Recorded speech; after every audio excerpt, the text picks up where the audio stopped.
Вітаю! З вами програма «Воєнкор». Новини з фронту дізнаємось за мить. З початку повномасштабного вторгнення українські воїни знищили 1500 російських танків. Як випалювали техніку загарбників на цьому тижні, розкаже і покаже Олег Дудка. Для українців жовто-блакитний стяг є символом свободи та сміливості. Щодня бійці Збройних сил, незважаючи на втому, нищать окупанта, аби в кожному куточку країни майорів наш прапор. Зміїний острів – не місце для щурів. Українські бійці очистили територію від окупантів та підняли жовто-блакитний прапор. Ворожий склад боєприпасів на Запоріжжі вирішив зробити жест доброї волі та самоліквідувався разом з окупантами. Екіпаж тільки-но розконсервованого танку Т-62 виконує норматив з покидання палаючої техніки. Як результат – танкісти в кущах, а танк знову на консервації. На ще одного панцерника натрапили наші військові у одній із лісосмуг, де ховались окупанти. Зустріч була короткою та летальною для екіпажу.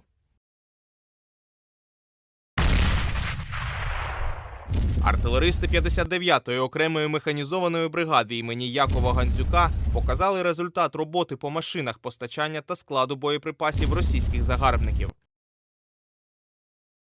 На Луганщині горить колона забезпечення окупантів.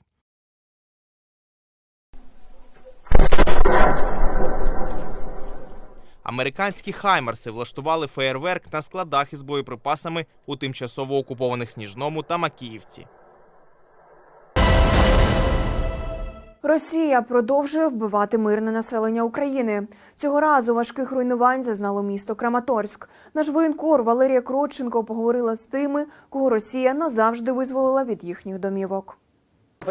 З самого ранку рашисти обстрілюють Слов'янськ та Краматорськ з реактивних систем залпового вогню. Це наймасованіші обстріли цих міст за останній час. З початком повномасштабного вторгнення Росія навмисно б'є по цивільним об'єктам в Україні, підступно вбиваючи дітей та мирне населення. А нічні обстріли з використанням заборонених боєприпасів – улюблена тактика ворога. Я вот там сидел на столке, как оно жахнуло. Я бегом забежаю, дверь открыта. Я бегом забегаю туда. Оно еще второй раз меня волной закинуло аж в эту. Там еще дверь одна открыта была. Волной закинуло. Побито все. Вот это. И рамы повыбивало. Все выбито. Дверь выбита. Смотрите. Ну вот что теперь мне делать? Мне 70 лет. Противник значно посилив обстріли житлових кварталів. Російські загарбники використовують ствольну та реактивну артилерію проти цивільних. Руйнують будинки, аби зрівняти українські міста із землею. Накривають вогнем загарбника. На Запорізькому напрямку українські мінометники роблять свою роботу. Наскільки швидко і влучно працюють, розкаже наш воєнкор Олег Грицун. Щойно наші хлопці відпрацювали з 82-го міномета по окупантам. На Запорізькому напрямку українські мінометники вкотре дали зрозуміти противнику, що йти на нашу землю зі зброєю у руках було величезною помилкою. Працювали наші бійці по живій силі та посадці, в якій знаходився спостережний пункт рашистів. По аеророзвідці визначена ціль, там було скупчення живої сили противника і була завдана команда на ураження живої сили противника. Час між розгортанням та першим пострілом займає всього лише декілька хвилин. Вогонь міномета коригують з повітря, щоб ще влучніше бити по російським загарбникам. Було випущено 5 мін для відпрацювання цілі. Відпрацювали відмінно, можна так сказати. Щодня українські захисники, іноді без сну та відпочинку, завдають артилерійських ударів та знищують ворожі позиції, що допомагає покращити тактичне положення військ та дає змогу просуватися вперед, поступово очищуючи українську землю від окупантів. Знаємо, що ми йдемо вперед. І знаємо, що ми переможемо з такими силами і з таким настроєм.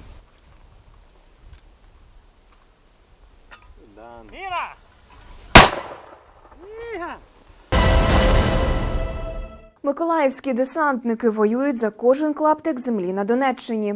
Про їх мотивацію і готовність йти до перемоги у сюжеті Діани Каленик. Миколаївські десантники стійко тримають українські позиції та ведуть бойові дії на одному з основних напрямків Донецької області. Росіяни регулярно обстрілюють з різних артилерійських систем, в тому числі із застосуванням фосфорних боєприпасів. Якщо це попадає на людину, вижигає прямо аж до кості. Треба перекривати кислород, скидувати речі і рани присипати землею. Попри постійні обстріли противника, українські армійці непохитно тримають рубежі Донеччини та щодня знищують ворога, наближаючи нашу перемогу.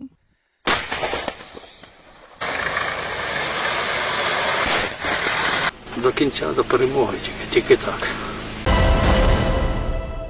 Працює на перемогу. Чимало зразків іноземного озброєння вже на передовій допомагають українським воїнам знищувати російських загарбників. Наш воєнкор Ганна Мельник розкаже, яка саме техніка у розпорядженні українських захисників. Наші артилеристи опанували нові САУ у зоні ведення бойових дій. Вона дає змогу знищувати не лише техніку та артилерію, а й резерви та живу силу противника. Таким чином, російська армія не має змоги навіть наблизитися до передової лінії. Французька самохідна артилерійська установка «Цезарь» уже у дії у Збройних силах. Українські артилеристи успішно знищують позиції ворога прицільним вогнем за принципом «вогонь, маневр, вогонь». Така тактика дає можливість відпрацювати і швидко змінити позицію. Відпрацьовували по самохідному взводу противника. Прямим влучанням була вражена САУ 2С-19 противника. Командно-штабна машина командира батареї. Вони зробили ремонтну базу, зосередили доволі таки більше 15 одиниць техніки в одному районі. Одним залпом влучно накрили, 6 «Цезарів» накрили повністю їхній район. Французькі артилерійські установки є досить мобільними і маневреними. Вони обладнані автоматизованою системою самоприв'язки і самонаведення на ціль, а розгорнути їх можна за лічені хвилини. Передав старший начальник ціль, командний пункт противника, який треба уразити. Це як планова ціль, і ми будемо по ним відпрацьовувати для того, щоб нанести противнику втрат, можливо, старші начальники, командири, які там знаходяться, ми будемо їх уражати.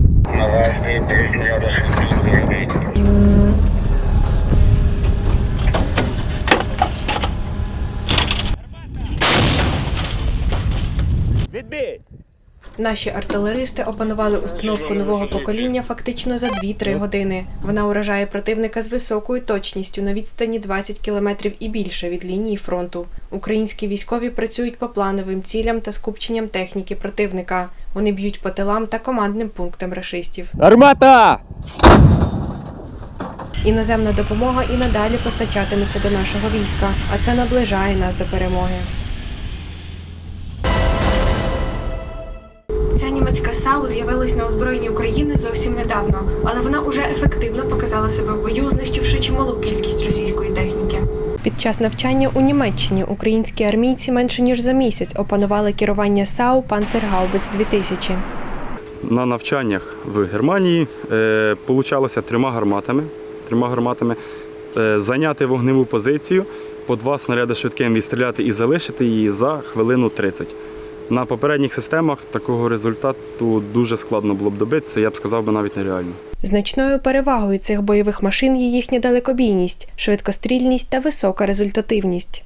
Порівняно з нашою технікою, на якій ми працювали раніше, дана гаубиця вона може працювати автономно. Вона може стояти сама, що вже збільшує нашу безпеку. Вона сама себе прив'язує, сама.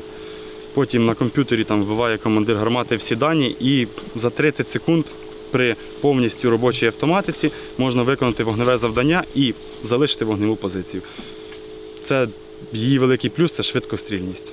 Військові розповідають, що навички, отримані під час навчання за кордоном, є досить ефективними. Наразі успішно використовується голландська та німецька тактика бою. Були в нас вже стрільби і була знищена вже техніка навіть з першого пострілу.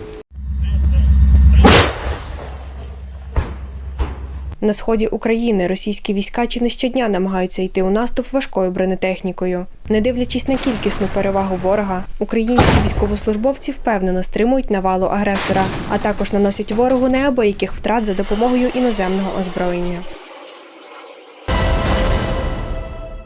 Цей танк Т-72 передали з Польщі в Україну у рамках допомоги. Такі машини постачались без динамічного захисту, проте його встановили уже на наших оборонних підприємствах. Польські танки в Україні відпрацьовують по позиціям ворога безпосередньо на лінії зіткнення. Українські воїни коригують вогонь з квадрокоптера і чітко працюють по цілях. Даром люди не виїжджають. Попадаємо і в БТР, і в бехи, по піхоті.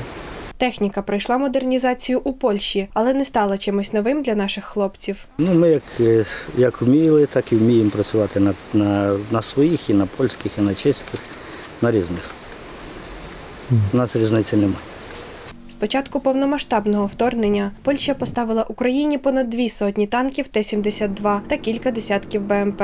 Збільшення бойового потенціалу Збройних сил стало вкрай неприємним сюрпризом для російських загарбників. Далі більше. До самої перемоги.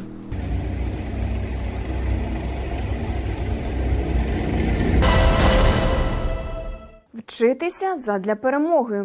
На нулі українські бійці не тільки безпосередньо нищать ворога, а й не забувають про удосконалення своїх навичок. Адже ворога не варто недооцінювати. Валерія Кротченко далі. За 8 років наші Збройні сили зміцніли, стали професійнішими та досвідченішими. Весь світ побачив, що ми вміємо оборонятись, а невдовзі побачить і наш успішний наступ. Українські воїни готуються до штурмових дій, навіть перебуваючи на нульових позиціях.